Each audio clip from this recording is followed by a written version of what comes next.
দেখুন, দু দেশের হাতেই রয়েছে পরমাণু।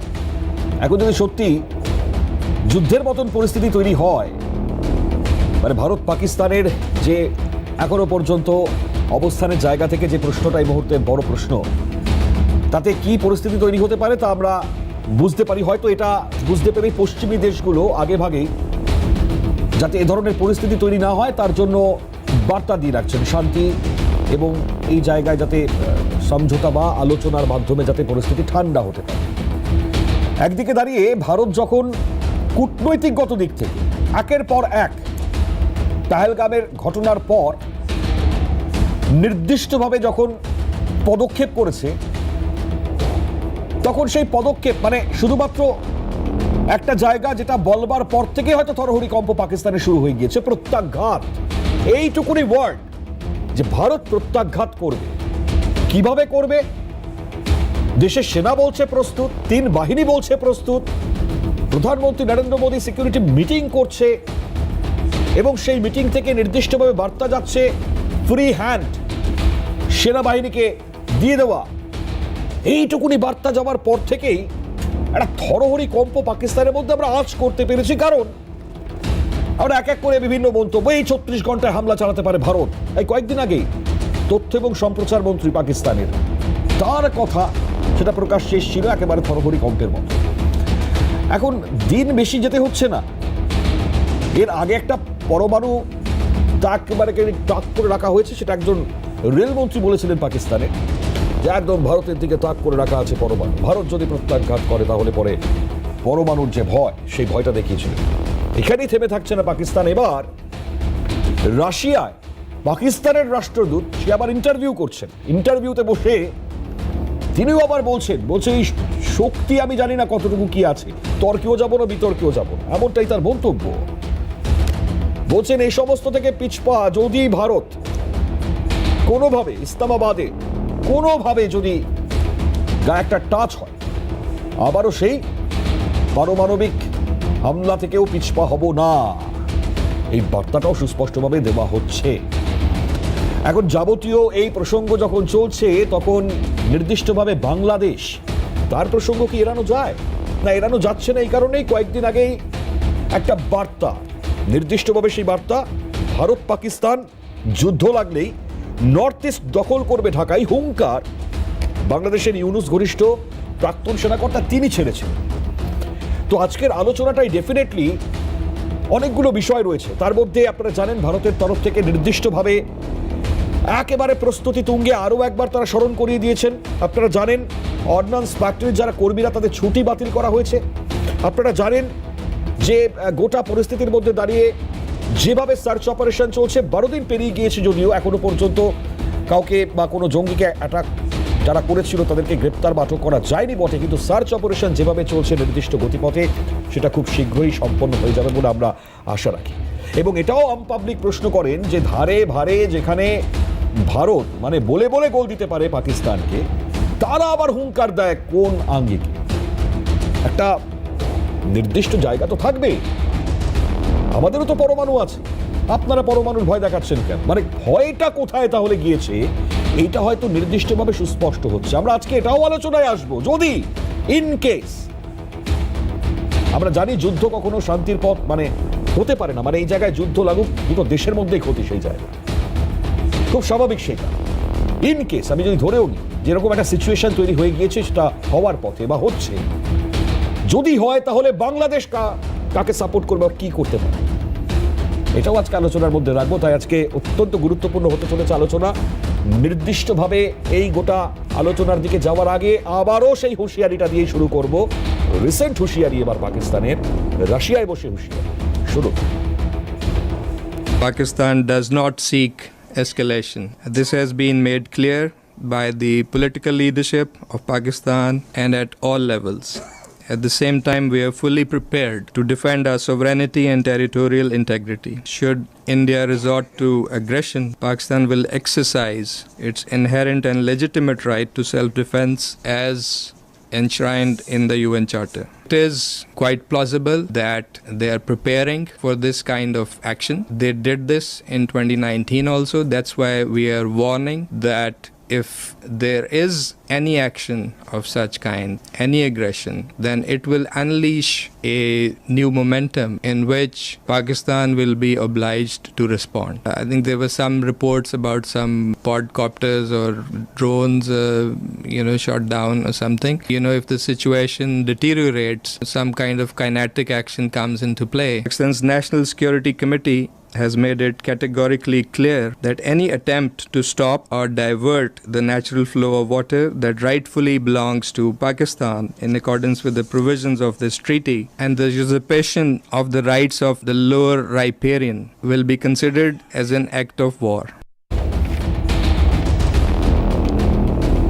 আসিম ইফতিকার আহমেদ, তিনি হচ্ছেন পাকিস্তানের রাষ্ট্রপুঞ্জের একেবারে বক্তব্য তার। আমরা রাষ্ট্রদূত আসিম ইফতিকার আহমেদ তার বক্তব্য শোনালাম। তার আগে আরও একখানা গ্রাফিক্যালি আপনাদেরকে জানাবার চেষ্টা করলাম, দেখাবার চেষ্টা করলাম যে খালিদ জামালি তার তরফ থেকে একটা হুঁশিয়ারি চায়। এখন এই হুঁশিয়ারি বারবার আসবার কারণ কি? কোন জায়গায় ভয়ের বাতাবরণটা তৈরি হয়ে গিয়েছে পাকিস্তানের? নির্দিষ্টভাবে পরিস্থিতি কোথায় যেতে পারে? সার্বিকভাবে ভারতের যা প্রস্তুতি, তাতে আলোচনা ডেফিনেটলি আজকে করবার চেষ্টা করব। শুরুতেই আমি আজকে এই বার্তা নিয়ে ডেফিনেটলি একে একে প্রতিক্রিয়া নেওয়ার চেষ্টা করব, কারণ খুব গুরুত্বপূর্ণ বিশিষ্ট ব্যক্তিত্বরা আজকে আমাদের স্টুডিওতে উপস্থিত থাকবেন, বাইরে থেকে উপস্থিত থাকবেন। আমি পরিচয় করাই মুহূর্তে যারা স্টুডিওতে উপস্থিত হয়েছেন, আমাদের সঙ্গে রয়েছেন বীর চক্র বিমল কুমার চন্দ, অবসরপ্রাপ্ত সেনাকর্তা। স্যারকে অসংখ্য স্বাগত অনুষ্ঠানে যোগ দেওয়ার জন্য। আমাদের সঙ্গে রয়েছেন কংগ্রেস মুখপাত্র সুভাষিস ভট্টাচার্য। সুভাষিস দাকেও স্বাগত জানাবো। আরও বক্তব্য রাখবার জন্য যারা বক্তারা রয়েছেন তারা একে একে উপস্থিত হবেন, তাদের সঙ্গে শীঘ্রই পরিচয় করিয়ে দেবো। তো আমি স্যারকে দিয়ে শুরু করবার চেষ্টা করবো। বিমল স্যার রয়েছেন আমাদের সঙ্গে। স্যারের কাছে ঠিক এই জায়গায় স্যার একদম নির্দিষ্ট প্রশ্ন, ধারে ভারে ভারত সমস্ত দিক থেকে এগিয়ে, তারপরেও এরকম হুঁশিয়ারি পাকিস্তান দেয় কিভাবে? দেখুন, এখানে পাকিস্তান আজকে বুঝতে পেরেছে, কারণ ওদের যে কোনো সময় যে কোনো ঘটনা ঘটুক না কেন, পিছনের দিকে ফিরে তাদের তাকাতে হয়। প্রত্যেকে, আমাদের ভারতবর্ষকেও তাকাতে হয়, পাকিস্তানকেও। তারা ইতিহাসটা জানে, কারণ ভারতের সাথে যুদ্ধ যতবার হয়েছে, আজ তো নয়, সেই 47 সালে যখন দেশ ভাগ হয়েছে তারপরের থেকে কিন্তু শুরু হয়েছে। সুতরাং তারা ভালো মতো জানে ভারতের কাছে কি আছে কি নেই, আমরা কি করতে পারি। 65 সালের যুদ্ধ আমরা দেখিয়েছি, 71 সালের যুদ্ধে দেখিয়েছি, 99 সালের যুদ্ধে দেখিয়েছি, আমরা কিন্তু পর দেখিয়ে গেছি। সুতরাং তাদের কি হয়েছে, তাদের ভিতরে একটা ভীতি জন্মে গেছে। তারা ভালো মতো জানে যে ভারত যা করতে পারে তার ধারে কাছে পাকিস্তান আসে না। এখন তাদের কি হয়েছে, ন্যাচারালি তাদের তো একটা সমাজ আছে, একটা সমাজ ব্যবস্থা আছে। তাদেরকে কি হচ্ছে, আজকে আমরা যেসব জিনিস বন্ধ করে দিয়েছি, জল বন্ধ হয়ে গেছে, জাহাজ ওদের কোনো আমদানি রপ্তানি টোটালি বন্ধ করে দেওয়া হয়েছে। আমরা কি করছি, একটা জিনিস সবসময় আমরা পৃথিবীকে একটা জিনিস বারবার বিশ্বের সবাই জানে যে ভারতবর্ষ কোনোদিন কাউকে আগে আক্রমণ করেনি। এবং পুরনো দিনের ইতিহাস দেখুন, যেদিন থেকে আমাদের ভারত ভাগ হয়েছে সেদিন থেকে আমরা কোনোদিন কাউকে আঘাত করিনি। কখন করেছি, যখন দেখেছি আমাদের পিঠে বাড়ি পড়েছে। আজকে পাকিস্তান বুঝতে পেরেছে যে ভারতের ওই একটা জায়গায় আমরা খুব মানবিক, সেই জায়গাটা নেবার চেষ্টা করছে। প্লাস ওরা একটা ভীতি জন্মে গেছে যে ভারত যেদিনকে আক্রমণ করবে সেদিনকে তাদের এই ম্যাপ থেকে মুছে দেওয়ার আমরা চেষ্টা করব। পাকিস্তান যাতে বিশ্বের যে মানচিত্র যে সেখান থেকে মুছে যায়, এটা হচ্ছে আমাদের কারণ হচ্ছেই যে এটা যতদিন পাকিস্তান তাদের যে সন্ত্রাসবাদী আছে, এই যে সন্ত্রাসবাদী সংগঠনগুলো, পাকিস্তান তো নিজেরা কিছু চট করে ওরা সেনাবাহিনী পাঠায় না কিছু না, ওদের যে সন্ত্রাসবাদী আছে ওরাই হচ্ছে সমস্ত কিছু কাজ করে। আজ পর্যন্ত যা কিছু দেখা গেছে সমস্ত কিছু সন্ত্রাসবাদীদের দ্বারাই ওরা পরিচালিত করে। এবার কি হয়, সেই সন্ত্রাসবাদীদেরকে আমাদের প্রথম কাজ, আজকে সবাই ভাবছে, আমি বিশেষ করে বলবো, যেহেতু আমি ডিফেন্সের লোক, আমি ডিফেন্সের প্রতিনিধি হিসাবে আমি একজন প্রাক্তন নৌসেনা করতাম, সুতরাং আমার একটা দায়িত্ব আছে। আমি আজকে ভারতবর্ষকে একটা কথাই বলতে চাই on behalf of our government, যে আমরা কিন্তু বসে নেই, ভারতবর্ষ কিন্তু বসে নেই। অনেকের ধারণা হচ্ছে যুদ্ধ কেন হচ্ছে না। আমি যেটা বারবার দেখি, কারণ আমি বিভিন্ন চ্যানেলে যাই, বিভিন্ন জায়গায় যাই, একটা কথাই আমাকে জিজ্ঞেস করে, যুদ্ধ কেন হচ্ছে না। একটা জিনিস খেয়াল রাখতে হবে ভারতবাসীকে, যুদ্ধটা অত সহজ নয়। কারণ হচ্ছেই, জেনে রাখবেন, আজ পর্যন্ত যত যুদ্ধ হয়েছে আমরা আমাদের সৈনিককে হারাতে চাই না। আমাদের সৈনিকের জীবনের একটা দাম আছে। সেই জন্য প্রথম কথা। দ্বিতীয় কথা হচ্ছে যে এর সাথে ইনভলভ দেশের সমস্ত কিছু, আর্থিক অবস্থা থেকে আরম্ভ করে সমস্ত দিকে কিন্তু একটা যুদ্ধের ইয়েতে। সুতরাং আমরা কি করব, আমরা চেষ্টা করি। আচ্ছা, আরেকটা জিনিস হচ্ছে, এখানে একটা কথা বলবো, যুদ্ধ কিন্তু শেষ নয়। কারণ হচ্ছে যুদ্ধের দ্বারা ওটা কিন্তু পরিসমাপ্তি হয় না। কারণ হচ্ছে আবার যুদ্ধ হবে, আবার যুদ্ধ হবে। কারণটা কি, সেই জন্য যে জায়গা দিয়ে শুরু হয় আমরা সেই জায়গাটাই শেষ করতে চাই। সেই জায়গাটা হচ্ছে কি, সন্ত্রাসবাদী। আমাদের যা কিছু ঘটনা ঘটে দেখবেন যুদ্ধে যখন হয় তখন তার আগে কিন্তু একটা সন্ত্রাসবাদী আমাদের একটা ডিস্টার্ব করার চেষ্টা করে, আমাদেরকে ডিস্টার্ব করে, যেটা হয়ে গেল পেহেলগাঁওতে। কারণটাই আর কিছুই না, তারা বুঝতে পারছে যে ভারতের কাছে যা আছে, আমাদের কাছে ওরা পরমাণু দেখাচ্ছে, পরমাণু অস্ত্র আমাদের কাছে যা আছে, আমরা ওদেরকে যদি সেইভাবে ব্যবহার করি, ওরা কি শিখেছে। আমি বলবো একটা কথাই, যেটুকু আমার জ্ঞান আছে পাকিস্তান সম্বন্ধে, ওই পরমাণু অস্ত্র যেটা ওরা দেখাচ্ছে সেটা প্রয়োজনে হলে ওরা চালাতে পারবে না। সেই ক্যাপাসিটিটা ওদের নেই, যেটুকু আমি জানি। কারণ আজ পর্যন্ত পাকিস্তান বলুক কোন সময় কোন যুদ্ধটা করেছে কার সাথে। স্যার, ট্যাঙ্কে পেট্রোল ভরার মতন যোগ্যতা বা ক্ষমতা আছে নাকি এই মুহূর্তে? নেই তো এদের ক্ষমতা নেই জন্য এরা হুমকি দিচ্ছে। ওই আমরা তো দিচ্ছি না, আমরা তো হুমকি দিচ্ছি না। আমরা কি করছি, আমরা ধীরে ধীরে ধীরে ধীরে কাজ এগিয়ে নিয়ে যাচ্ছি। আমরা তাদেরকে বুঝাতে যাচ্ছি, দেখে নাও, ভালো করে বুঝে নাও আমাদের কি ইচ্ছা, আমাদের কি ধারণা, আমাদের কি তোমাদের উপরে আমাদের এই ভারতকে উস্কানোর জায়গাটা, মানে বারবার যে এই উস্কানিমূলক মন্তব্য, যারা যুদ্ধের জায়গা তৈরি করে দেওয়া বা এই ধরনের মন্তব্যের জায়গাটা বারবার পাকিস্তান করছে, এর মানে কারণটা ঠিক কি বা কোন জায়গা বলে আপনি মনে করছেন? কারণটাই আর কিছুই না। পাকিস্তান কি করছে, পাকিস্তানের এখন দৈন্য দশা। পাকিস্তান পুরো পৃথিবীর ম্যাক্সিমাম দেশের থেকে এত পরিমাণ ঋণ নিয়েছে যে তাদের অবস্থা খুবই খারাপ। আজকে কি হবে, একটা জিনিস খেয়াল রাখবেন, যত নাগরিক পাকিস্তানে আছে সবাই কিন্তু এক নয়। আজকে আমি বলে দিচ্ছি, এই যে অবস্থা এখন বর্তমানে চলছে, যেভাবে আমরা জল বন্ধ করেছি, খাবার থেকে আরম্ভ করে জাহাজ বন্ধ করা হয়েছে, আমদানি রপ্তানি বন্ধ করা হয়েছে, একটা দিন আসবে আমি বলে দিচ্ছি, এবং সেটা বেশি দিন নেই, গৃহযুদ্ধ হবে।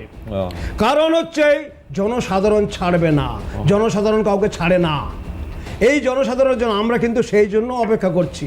আমরা ভারতবর্ষে আজকে আমাদের নরেন্দ্র মোদী সাহেব, আমাদের প্রধানমন্ত্রী, তিনি পারেন না যে কোনো মুহূর্তেই আমাদের 3 সেনা একদম তৈরি, আমরা আর্মি, নেভি, এয়ারফোর্স তৈরি। আমরা চাই, আর তার মাঝখানে আরেকটা জিনিস আমি বলতে চাই, এই যে বালুচিস্তানের যে এটা, আমরা চাই যে বালুচিস্তান যে স্বাধীনতার জন্য করছে, দরকার পড়ে আমরা সাহায্য করব।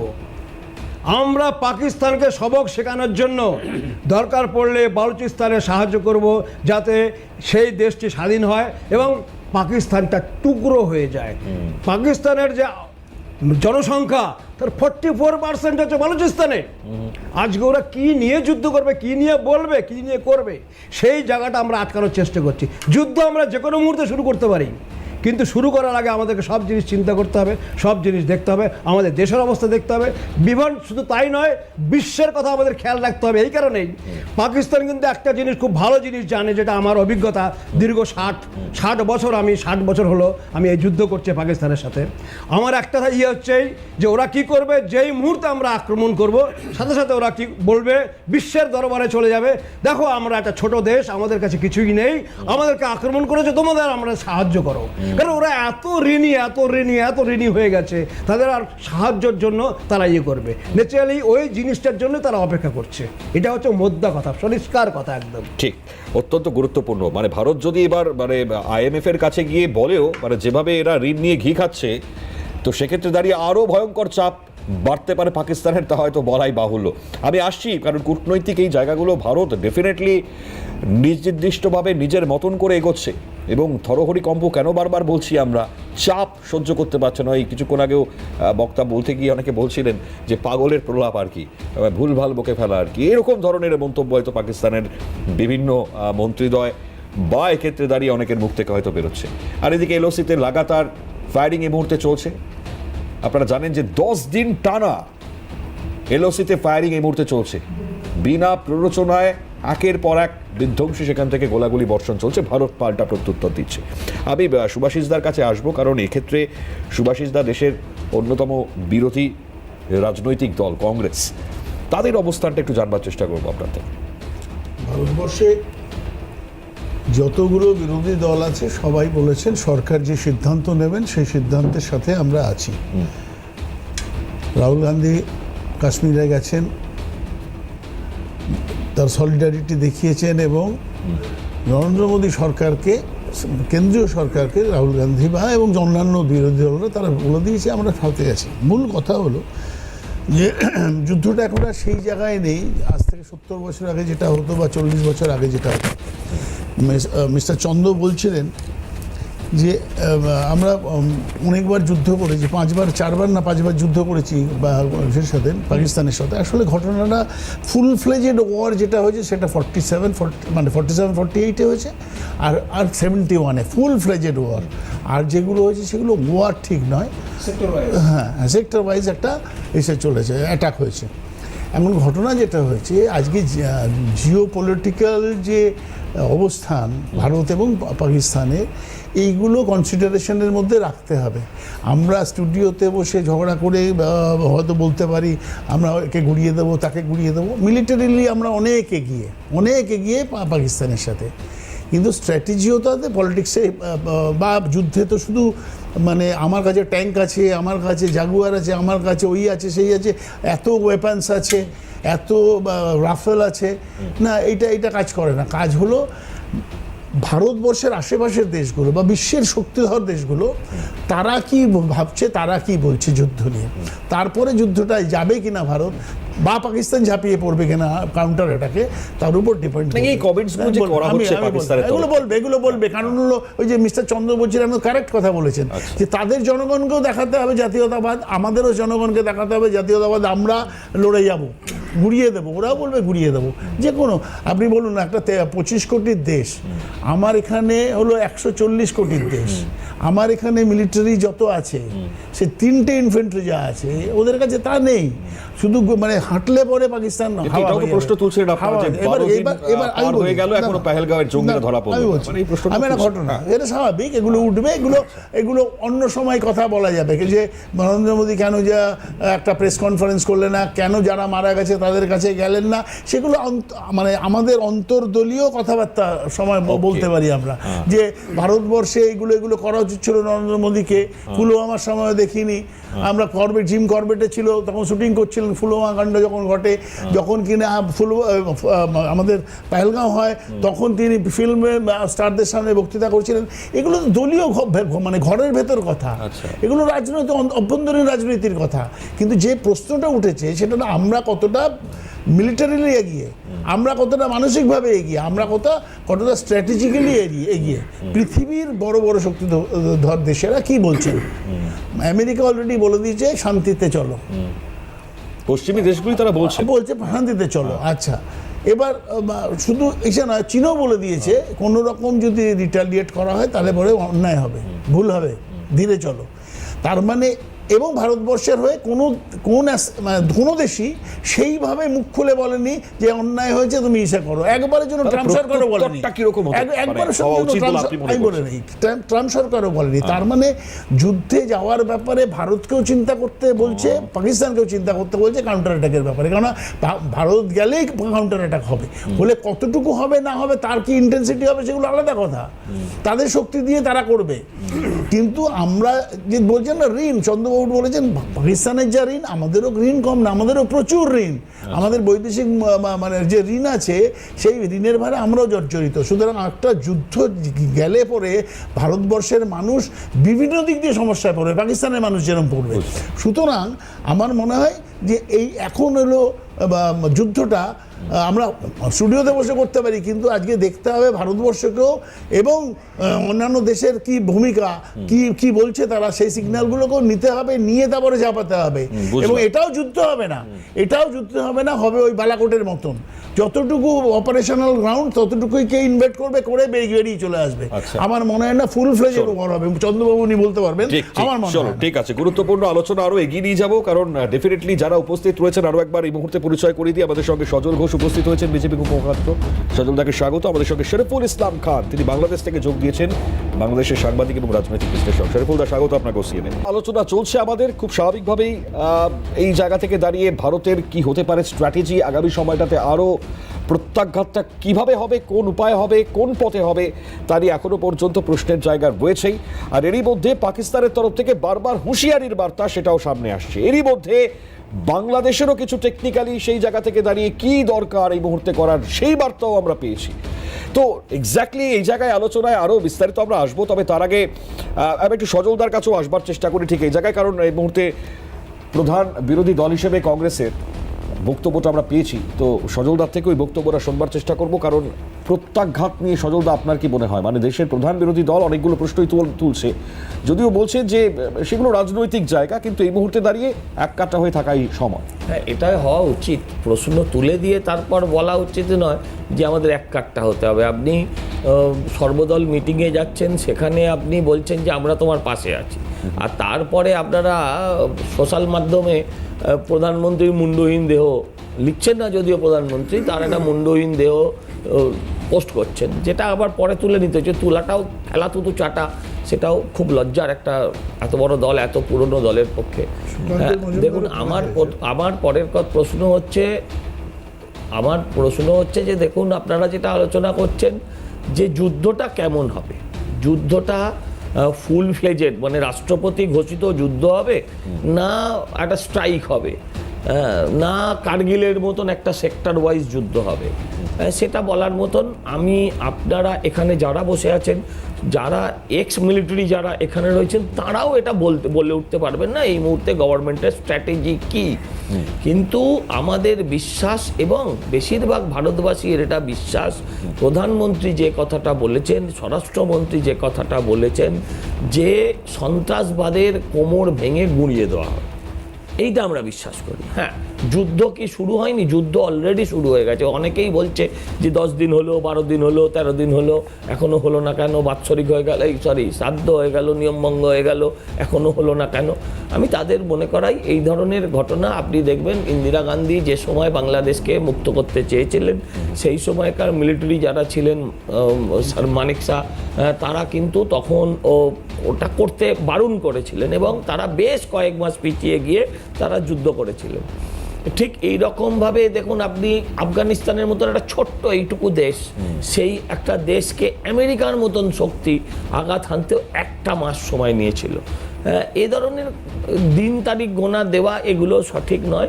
যুদ্ধ অলরেডি স্টার্ট বিভিন্নভাবে, বিভিন্ন পর্যায়ে। কিন্তু এটাও বলি, পৃথিবীর কোনো দেশই পাশের দেশ যুদ্ধ করলে কখনোই বলিনি যে, প্রাথমিকভাবে কখনোই বলিনি যে যুদ্ধটা সবাই মিলে যুদ্ধ করা উচিত, কখনোই বলিনি। পরে হয়তো এক একটা দেশের পক্ষে গিয়ে দাঁড়িয়েছে, এক একটা শক্তির পক্ষে গিয়ে দাঁড়িয়েছে, সেটা ক্রমান্বয়ে। কিন্তু প্রথমে সবাই বলে যে শান্তিতে থাকা উচিত, একটা মিউচুয়াল করা উচিত, একটা ভাবনা চিন্তা করা উচিত। তারা যারা বলে তাদের অঙ্ক, আমাদের পড়শিরাই তো ঠিক নেই না বলছে না। দেখুন, আপনি যখন উন্নতি করবেন আপনার পড়শিও ঠিক থাকবে না।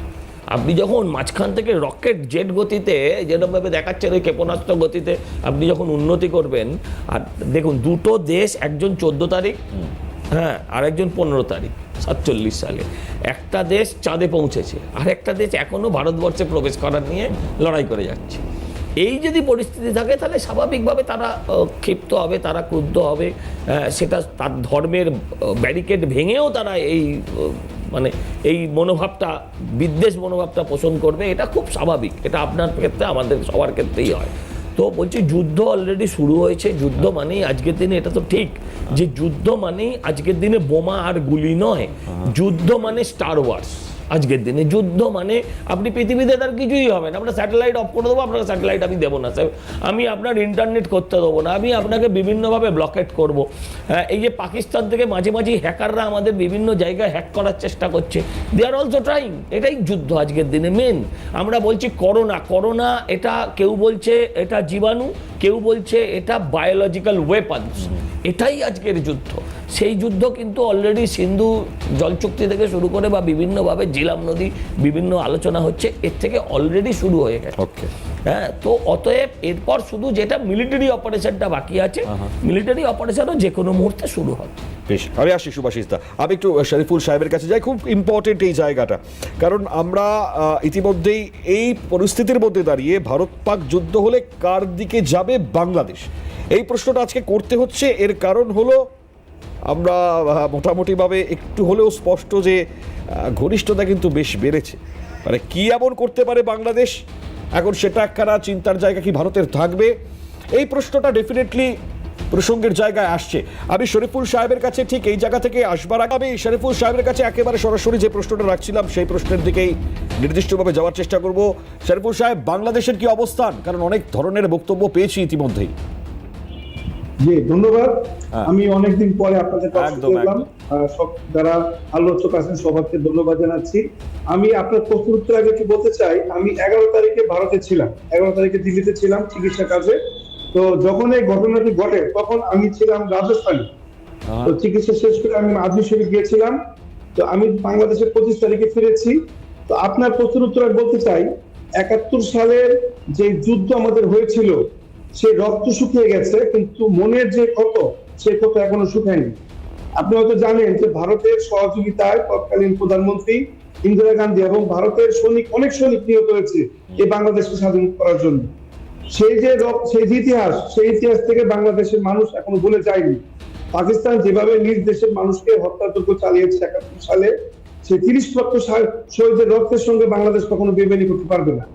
এবং ভারতের বিরোধিতা করা মানে, ভারতের বিরুদ্ধে যাওয়া মানে এই যে 30 লক্ষ শহীদ এবং ভারতের প্রায় বেশ কয়েক লক্ষ সৈনিক নিহত হয়েছেন, শহীদ হয়েছেন, তাদের সঙ্গে বাংলাদেশের মানুষ বেমানি করবে না। বর্তমানে বাংলাদেশে একটি অস্বাভাবিক সরকার রয়েছে।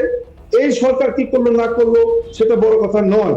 খুব শীঘ্রই বাংলাদেশের জাতীয় নির্বাচন হবে এবং সেই নির্বাচনে বাংলাদেশের মানুষ অবশ্যই মুক্তিযুদ্ধের সপক্ষ থেকে ভোট দিবে। আমরা একটি সুন্দর স্বাধীন রাষ্ট্র হিসেবে বাঁচতে চাই এবং আমরা বাংলাদেশ ভারতের বন্ধু ছিলাম, বন্ধু আছি এবং সারা জীবন বন্ধু থাকবো। এবং ভারতের, আমরা মনে করি ভারতের যদি সত্যিকারের একটি রাষ্ট্র থাকে বন্ধু, সেটা হচ্ছে বাংলাদেশ। আপনারা বিশ্বাস করুন না করুন, বাংলাদেশের সঙ্গে ভারতের যে সম্পর্ক, এই সম্পর্ক কোনো ব্যক্তি, কোনো দল বা কোনো বিচ্ছিন্নতাবাদীদের সঙ্গে নষ্ট হওয়ার মতন কোনো জোর নেই, উপায় নেই। আমি আমরা শুনতে পাচ্ছি এমনটাও যে ভারতের বিরুদ্ধে লড়াইয়ের প্রস্তুতিতে বাংলাদেশের মাটিকেও কাজে লাগাতে চাইছে পাকিস্তান। ইনফ্যাক্ট আমি একটা পোস্ট আপনাকে দেখাই, যে পোস্টটা আপনিও চিনবেন, আপনাদেরই আলম ফজলুর রহমান, ALM ফজলুর রহমান, বাংলাদেশের প্রাক্তন মেজর জেনারেল, তিনি হুঁশিয়ারি দিয়েছেন হঠাৎ করে এরই মধ্যে। আমি জানি না এই হুঁশিয়ারিটার মানেটা কি, তবে আমি এই হুঁশিয়ারিটা একটুখানি ফুল স্ক্রিনেও দেখাতে চাই, দর্শক বন্ধুরা পড়তে পারেন। এবং নির্দিষ্টভাবে তাতে যা লেখা রয়েছে তার যদি আমি নির্যাস করি তাহলে ধারায় এটাই যে ভারত পাকিস্তান যুদ্ধ লাগলেই নর্থ ইস্ট দখল করবে ঢাকা। এটাই ইউনূসের ঘনিষ্ঠ প্রাক্তন যিনি সেনাকর্তা তার মূল মন্তব্যের জায়গা। অনেকটা বড় মন্তব্য, অনেক কিছু বলেছেন তিনি, কিন্তু হঠাৎ এই মন্তব্য কেন, আমি এটা একটুখানি স্যার আপনার থেকে জানবার চেষ্টা করবো। শরীফুল স্যার। জি ধন্যবাদ। আসলে উনি একজন অবসরপ্রাপ্ত সরকারি কর্মকর্তা, বহুদিন আগে উনি অবসর নিয়েছেন। উনি এক সময় বিজেপির ডিজি ছিলেন, মহাপরিচালক ছিলেন এবং একটা বিচ্ছিন্ন ঘটনা ঘটেছিল তখন। আপনি এই পর্যন্ত বাংলাদেশের 54-55 বছর এই বাংলাদেশ সরকারের যে বয়স বা এই দেশের রাষ্ট্রের যে বয়স, এই পর্যন্ত যে কয়টা গভর্নমেন্ট এসেছে বাংলাদেশে, প্রত্যেকটা গভর্নমেন্টের সঙ্গে ভারতের সঙ্গে ডিপ্লোম্যাটিক ভাবে, কূটনৈতিক ভাবে অত্যন্ত গভীর সম্পর্ক ছিল এবং এখনো আছে। বিচ্ছিন্ন ভাবে কে কি বললো সেটা নিয়ে আমরা মাথা কামাইনি। আপনার সঙ্গে আমি চ্যালেঞ্জে বলতে পারি, বাংলাদেশ কখনোই এই ভারতের বিরুদ্ধে পাকিস্তান যদি সত্যি যুদ্ধ হয়, বাংলাদেশের মানুষ এবং বাংলাদেশের সরকার কখনোই পাকিস্তানকে এক চুল হঠাৎ ছাড় দিবে হয়েছিল আমরা জানি না, যে যখন এই কলকাতা দখল করে নেব, বাংলার 5 রাজ্য দখল করে নেব বলছিলেন। না, এগুলো বিচ্ছিন্ন কথাবার্তা, বিচ্ছিন্ন ঘটনা। আমি এগুলোকে পাত্তা দিতে চাই না। আমি প্রথমেই শরীফুল দাকে হাত জোর করে মাথা নিচু করে নমস্কার করি। আপনাদের এই মানসিকতা যে এখনো বাংলাদেশে বেঁচে আছে, এই বিশ্বাসটাই বোধহয় আমাদের উঠে গিয়েছিল। বাংলাদেশ সরকার তার সরকারি কাজ করবে, কি করবে আপনিও জানেন না, আমিও জানি না। আর ওই যে ভদ্রলোক এই পোস্ট করেছেন, তিনি একটু লাইক পাওয়ার জন্য হয়তো করে থাকতে পারেন, বাজারে টিকে থাকার জন্য। আমি ওর মধ্যে যেতে চাই না। কিন্তু আপনাদের মতন চিন্তা ভাবনার মানুষরাও যে বাংলাদেশে আছে, গত 8-9 মাসে 1 বছর হতে চললো প্রায়, আমরা বোধহয় ভুলতেই বসেছিলাম, যেটা আপনি মনে করালেন। তাই আপনাকে আমি আমার এবং আমার সংগঠন দলের সবার পক্ষ থেকে আপনাকে প্রণাম জানাই যে আমরা যাকে বঙ্গবন্ধু ভেবেছি, যাদেরকে স্বাধীন করতে আমাদের রক্ত অবধি আছে, যেখানে আমার আত্মীয়রা বাস করে, যেখানে আমার পরিজনরা বাস করে, পৃথিবীর মধ্যে মাত্র 2টো দেশ যারা এই বাংলা ভাষায় কথা বলে, তারা একটা এপার বাংলা, একটা ওপার বাংলা। আমরা বাংলাদেশ বলিনি, আমরা ওপার বলেছি। হ্যাঁ, তো আপনারা যে মধ্যে যে এই ধরনের মানুষ এখনো আছেন এবং আপনি এখনো বাংলাদেশ থেকে এই কথা বলতে পারছেন, এ কথা বলার জন্য আপনাকে আমি ধন্যবাদ জানাই। এবং আমরা অনেকটাই আশ্বস্ত যে সরকারি তার বিভিন্ন প্ল্যান প্রোগ্রাম থাকতে পারে, কিন্তু মানুষের জনমত যদি এই যুদ্ধে ভারতবর্ষের জন্য থাকে, সেটাই আমাদের জন্য অনেক অনেক দেখুন, ধন্যবাদ। একটা সীমানা আছে আমাদের দুই দেশের মধ্যে, এটা সত্যি। কিন্তু আমার প্রাণের শহর কলকাতা, আমার নানুর বাড়ি কলকাতাতে, আমার দাদু আসাম থেকে আসামে আছে, গুয়াহাটিতে তাদের বসবাস। এবং আপনি হয়তো বিশ্বাস করবেন না যে বাংলাদেশের মানুষ কখনোই এই যে ভারত পাকিস্তানের বিষয়টা, এটা কখনোই তারা পাকিস্তানকে সমর্থন করবে, এটা একটা অবিশ্বাস্য ঘটনা। আমরা আরেকটা কথা বলি, যখন ভারত পাকিস্তানের ক্রিকেট খেলা হয়, আপনারা হয়তো অনেকে জানেন যে এই বাংলাদেশ একটি মুসলিম প্রধান দেশ, এখানে দেখা যায় অনেকেই পাকিস্তানকে সাপোর্ট করে। কিন্তু আমি কিন্তু ব্যক্তিগতভাবে সচিন তেন্ডুলকারের ভক্ত, সৌরভ গাঙ্গুলির ভক্ত, রাহুল দ্রাবিড়ের ভক্ত। আমরা যখন খেলা দেখি, আমরা অবশ্যই ভারতকে আমরা সাপোর্ট করি। এই গত বিশ্বকাপে আমি আরেকটা কথা আপনাকেও জানিয়ে রাখি শরীফুল সাহেব, আমি আপনাকেও এক লাইন বলে রাখি, যখন বাংলাদেশ পাকিস্তান ম্যাচ হয়, আমার রাজ্যের আমার দেশের হিন্দু মুসলমান নির্বিশেষে এপার বাংলার মানুষ তারা কিন্তু বাংলাদেশকেই এতদিন সমর্থন করে এসেছে। আচ্ছা, বিমল স্যার কিছু বলবেন? শরীফুল সাহেব আসছি আমি। আপনাকে নমস্কার জানাই। আমি 71-এর যুদ্ধে আপনাদের দেশে ছিলাম। আমি আপনাদের যে মুক্তিবাহিনীকে আমি সাহায্য করেছি, আমি ছিলাম সে সময় বাংলাদেশে। কিন্তু আপনার কাছে অনেক কৃতজ্ঞ ঋণী আমরা। আমাদের জাতি আপনাদের কাছে ঋণী। আমি 71 সালে এই ঋণ আমরা কখনো শোধ করতে পারবো না। যে ঋণ আমরা আপনাদের কাছে আছে, এই ঋণ আমরা কখনো শোধ করতে পারবো না। আমার বাংলাদেশের উপরে, কারণ কথা হচ্ছে আমার বাংলাদেশের উপরে অভিজ্ঞতা অনেক বেশি। কারণ হচ্ছে যেহেতু আমি 65 সালে এবং 71 সালে দুটোতেই আমি ছিলাম, এবং 71 সালে যে যুদ্ধটা হলো বাংলাদেশের সাথে, সেই বাংলাদেশের হয়ে আমরা গেলাম, আমরা বাংলাদেশকে স্বাধীন করা হলো। করার পরে আমাদের কি হলো, বর্তমানে যে উপদেষ্টা যারা আছে, আমার একটা জায়গাতেই আমার গেল, আপনি যে কথা বললেন সেটা আমরা মানছি, আমাদের সজলবাবু মেনেছেন। আমরা সত্যি কথাই আপনার মতো লোক আছে এখনও, এটা আমার জেনে আমার খুব ভালো লাগলো।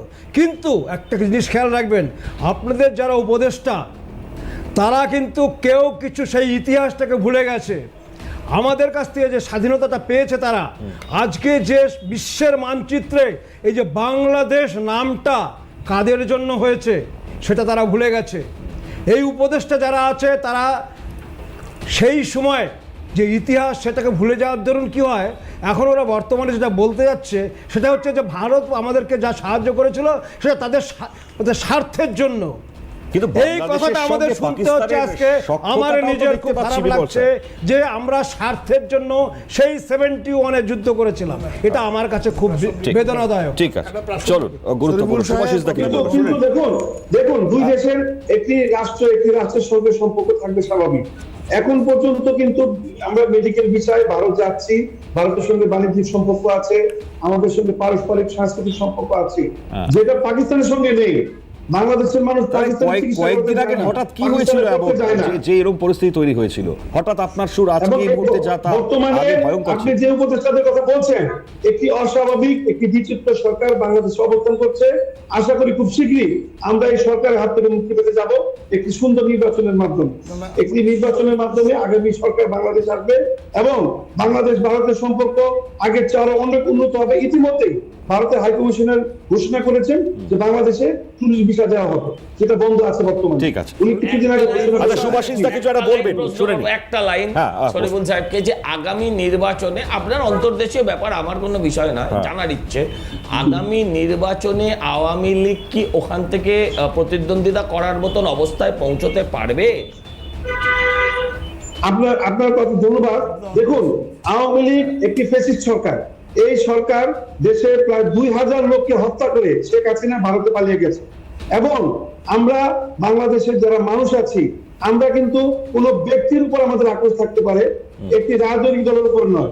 আসলে বর্তমান যে অবস্থা, মানুষের মনে যে অবস্থা, আওয়ামী লীগ নির্বাচন করার মতন অবস্থা বাংলাদেশে নেই। সত্যি কথা বলছি, আপনাদেরকে খুশি করার জন্য নয়, কাউকে আমি কষ্ট দেওয়ার জন্য নয়। বর্তমানে শরীফুল সাহেব, এইটা তো পরের ব্যাপার, আমার কথাটা একটু শুনুন মন দিয়ে। ভোটে কি হবে আগামী দিনে, তার আগে যদি যুদ্ধ হয় তো ভোটের আগে তো হবে। সুতরাং ভোটের সময় যে উপদেষ্টা সরকার চলছে বাংলাদেশে, তারা তো একটু প্রো আমেরিকান, এটা আপনি জানেন যে আমেরিকার অঙ্গুলি নির্দেশে তারা চলে, এবং ইউনিসের সমস্ত কাজ কারবারই। না, আপনার ভারতের প্রধানমন্ত্রী নরেন্দ্র মোদী ট্রাম্পকে সরাসরি প্রশ্ন করেছেন। আমি বলি বাংলাদেশে পতন হয়েছে, তার পেছনে আমেরিকার হাত আছে। উনি এটা দাবি করেছেন এবং উনি এটা ব্যাখ্যা চেয়েছেন ট্রাম্পের কাছে। শরীফুল সাহেব, আমি বলে নেই, তার আপনার সুবিধা হবে। এখন ঘটনার সিদ্ধান্ত তো আপনারা নেবেন না, নেবে তো অ্যাডমিনিস্ট্রেশন। যারা অ্যাডমিনিস্ট্রেশন চালাচ্ছে, উপদেষ্টা মণ্ডলী যারা আছেন ইউনূস সাহেবের সাথে, তারা সিদ্ধান্ত নেবেন যে তাদের মাটি ব্যবহার করতে দেবেন কি দেবেন না পাকিস্তানকে। এমনিতেই যখন মুজিবের মানে ছবি ভাঙা হচ্ছে বা মূর্তি ভাঙা হচ্ছে, তখন প্রো পাকিস্তানি অনেক স্লোগান উঠেছে, এবং পাকিস্তানকে তারা পছন্দ করে সেই কথাগুলো বহুভাবে তারা ব্যাখ্যা করেছে এবং পাকিস্তানকে বন্ধু হিসেবে ধরেছে। তাহলে আমরা বলুন যে আমরা কেন শঙ্কিত হব না? অথচ আমাদের সাথে কিন্তু ভাই $19 মিলিয়ন ব্যবসা হয় আপনার। সামান্য একটি করিডোর, আমি একটু বলি, মায়ানমার থেকে আবার রোহিঙ্গারা আসা শুরু করেছে। সেই ইউনূস সরকার করিডোর দেওয়ার পক্ষে কথা বলেছে, বাংলাদেশের সবকটি রাজনৈতিক দলের বিরোধিতা করেছে যে না, আপনার কোনো রাইট নেই এই করিডোর ব্যবহার করে দেওয়ার। আপনি একটি রাজনৈতিক সরকার পারে, একটি নির্বাচিত সরকারই পারেন যে এই আদেশ দেওয়ার, এই ঘোষণা দেওয়ার। আপনার আমি বলছি কার দিকে যাবে বাংলাদেশ? আমি এইটুকুনি সিম্পল একটা প্রশ্ন রাখছিলাম। আমি একটা কথা বলি, আপনাকে প্রশ্নটা নিন। সেটা হলো, বাংলাদেশে কি মনে করেন না যে মৌলবাদী একটা সরকার চলছে, যারা যে কোনো সময় পাকিস্তানের হাত ধরে ভারতকে অ্যাটাক করতে পারে বা জমি ছেড়ে দিতে পারে ভারতকে অ্যাটাক করার জন্য? এর আগে তো বিভিন্ন তখন আপনারা শুভবুদ্ধি সম্পন্ন মানুষ কেউ রুখে দাঁড়াননি যে এইখানে যে বাংলাদেশের মানুষ জানে যে যদি ভারত পাকিস্তান যুদ্ধ হয়, পাকিস্তান ভারতের কাছে যুদ্ধে 1 সপ্তাহ টিকবে। আমি মনে করি 2 সপ্তাহ লাগবে না ভারতের যুদ্ধে জয় লাভ করার জন্য। বাংলাদেশের মানুষ এত বোকা না।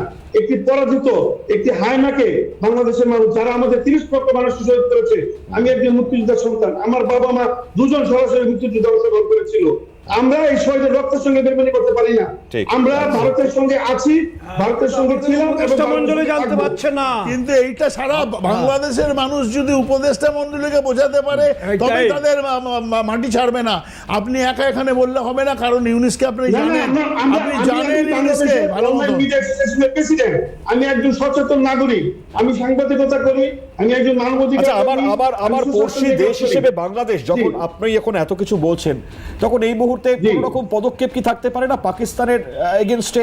মানে কি সেটা কি করতে পারে বাংলাদেশ? বাংলাদেশ এখন খুব সমস্যার মধ্যে কাটাচ্ছে। প্রথমত মায়ানমার থেকে আবার সৈন্য আসছে, তারা যে হুমকি দিচ্ছে সেন্ট মার্টিন দখল করে নিবে। সেন্ট মার্টিনের কাছে 24 ঘন্টা আমাদের পাহারা বসে আছে। 30 লক্ষ রোহিঙ্গা এই মুহূর্তে বাংলাদেশে প্রবেশ করেছে, আরো 2 লক্ষ রোহিঙ্গা প্রবেশ করার জন্য করিডোর চাচ্ছে। আমরা নিজেদের সমস্যায় জর্জরিত আছি। বাংলাদেশ এখন অর্থনৈতিক অবস্থা অত্যন্ত শোচনীয়। আমরা আমেরিকা আমাদের অর্ডার বন্ধ করে দিয়েছে প্রায়। তো সেই জায়গায় আমরা কেন ভারতের মতো একটা বন্ধু রাষ্ট্রের বিরুদ্ধে এই বন্ধুকে আমরা হারাবো? পাকিস্তানের হয়ে যারা 71 সালে আমাদের মা বোনের ইজ্জতকে খেলেছে, আমাদেরকে শহীদ করেছে, আমাদেরকে নির্যাতন করেছে, তাদের জন্য আমরা কেন মায়া কান্না কানবো?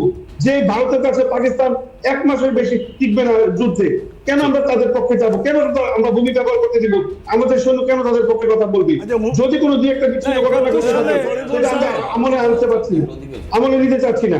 বাংলাদেশের মানুষ পাকিস্তানকে সহযোগিতা করবে, এটা একটা দিবা স্বপ্ন। ঠিক আছে, আমি আর কিছু মনে করি শুধু একটা ঠিক আছে, আমি আসছি বসার ভারত সম্পর্কে খুব মানে খারাপ মন্তব্য করে গেছে কন্টিনিউয়াসলি। সেটা অন্য জিনিস, সেটা ভিন্ন জিনিস।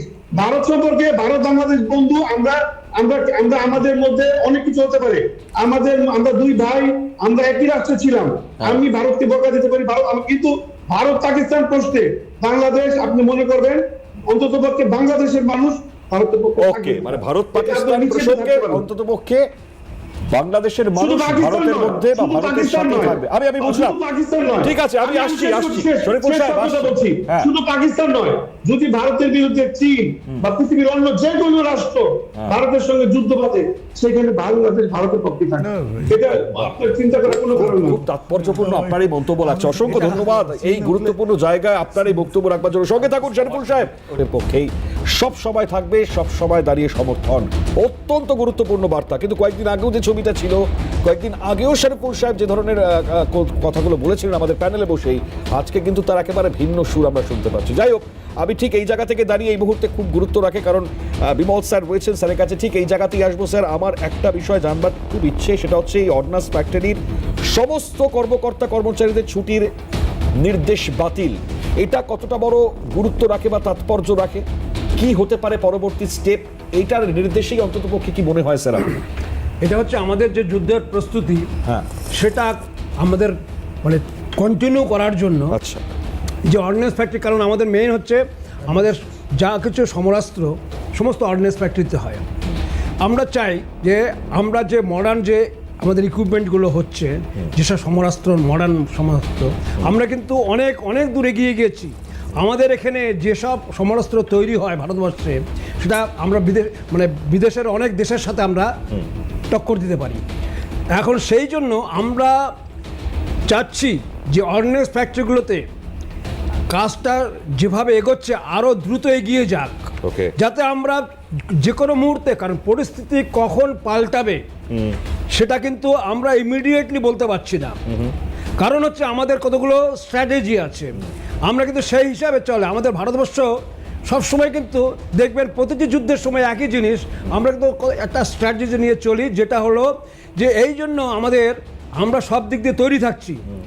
আমাদের উইপন প্রয়োজন আছে, যেসব যুদ্ধের সরঞ্জামের প্রয়োজন আছে। নিকোলা এস ইতিমধ্যেই ক্ষেপণাস্ত্র যুক্ত হলো ভারতের হাতে, আরো একটা গুরুত্ব। সেই জন্যই সুতরাং অর্ডিন্যান্স ফ্যাক্টরি যদি অ্যাক্টিভ থাকে, তাহলে আমাদের একটা মনের জোর থাকে। প্লাস ভারতবর্ষের ভারতবর্ষের জনসাধারণ তো একটা জিনিসই চাচ্ছে যে ইমিডিয়েট যুদ্ধ হচ্ছে না কেন, সেটাই দেখানোর জন্য যে আমরা যে অ্যাক্টিভ, আমাদের ভারতবর্ষ যে অ্যাক্টিভ আছে, সেই অ্যাক্টিভনেসটা দেখানোর জন্যই আমাদের কিন্তু এই যে জিনিসগুলো, এইসব মেজারগুলো নিতে হবে। দেশের অন্দরে, আমার দেশের অন্দরে যদি রাজনীতি মাথাচাড়া দিয়ে ওঠে, যদি বিভিন্ন ধরনের এমন কিছু মন্তব্য, সেটা বিভিন্ন হামলার প্রসঙ্গে বিরোধীরা করেছেন, এই ধরনের পরিস্থিতি আজকে তৈরি না হলেও এই মুহূর্তে এই আলোচনার মধ্যে বহু মন্তব্য উড়ে আসে, তো সেইগুলো সম্বন্ধে আপনার কি অভিমত?